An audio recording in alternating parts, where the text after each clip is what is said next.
بسم اللہ الرحمن الرحیم۔ سیدنا ابو ہریرہ رضی اللہ تعالیٰ عنہ بیان کرتے ہیں کہ رسول اللہ صلی اللہ علیہ وسلم نے فرمایا، کیا میں تمہیں تم میں سے اچھے لوگوں کے متعلق نہ بتا دوں؟ صحابہ رضی اللہ تعالیٰ عنہ خاموش رہے تو آپ صلی اللہ علیہ وسلم نے 3 مرتبہ یہی فرمایا۔ تب ایک آدمی نے عرض کی، جی ضرور، اسے اے اللہ کے رسول۔ آپ صلی اللہ علیہ وسلم فرمایا، تم میں سب سے بہترین وہ ہے جس سے خیر کی امید رکھی جائے اور جس کے شر سے بے خوف رہا جائے، اور تم میں سے برا وہ ہے جس سے کسی کو خیر کی امید نہ ہو اور جس کے شر سے لوگ بے خوف نہ ہوں۔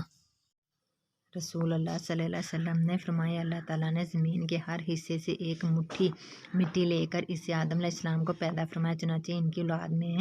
مٹی کی مناسبت سے کوئی لال، کوئی سفید، کوئی کالا اور کوئی ان کے درمیان کی رنگت کے ہیں۔ اسی طرح کچھ نرم مزاج، کچھ سخت مزاج، کچھ بری طبیعت اور کچھ اچھی طبیعت کے انسان ہیں۔ حضرت انس رضی اللہ تعالیٰ عنہ بیان کرتے ہیں کہ میں 8 برس کی عمر میں رسول اللہ صلی اللہ علیہ وسلم کی خدمت کے لیے حاضر ہوا اور 10 سال آپ صلی اللہ علیہ وسلم کی خدمت کی۔ آپ صلی اللہ علیہ وسلم نے اس عرصے میں میرے ہاتھوں ہونے والے کسی نقصان پر مجھے ملامت نہیں کی۔ اگر آپ کے اہل خانہ میں سے کوئی مجھے ملامت کرتا تو آپ صلی اللہ علیہ وسلم فرماتے، اسے چھوڑ دو، کیونکہ جو تقدیر میں لکھ دیا گیا ہے وہ ہو کر رہتا ہے۔ رسول اللہ صلی اللہ علیہ وسلم نے فرمایا، انسان کے مرنے کے بعد بھی 7 اعمال کا اجر جاری رہتا ہے جبکہ انسان اپنی قبر میں ہوتا ہے۔ کسی کو علم سکھایا ہو، نہر کھود کر پانی جاری کروایا ہو، پانی کا کنواں بنوایا ہو، درخت لگایا ہو، مسجد بنوائی ہو، قرآن مجید کو اپنے پیچھے چھوڑ گیا ہو۔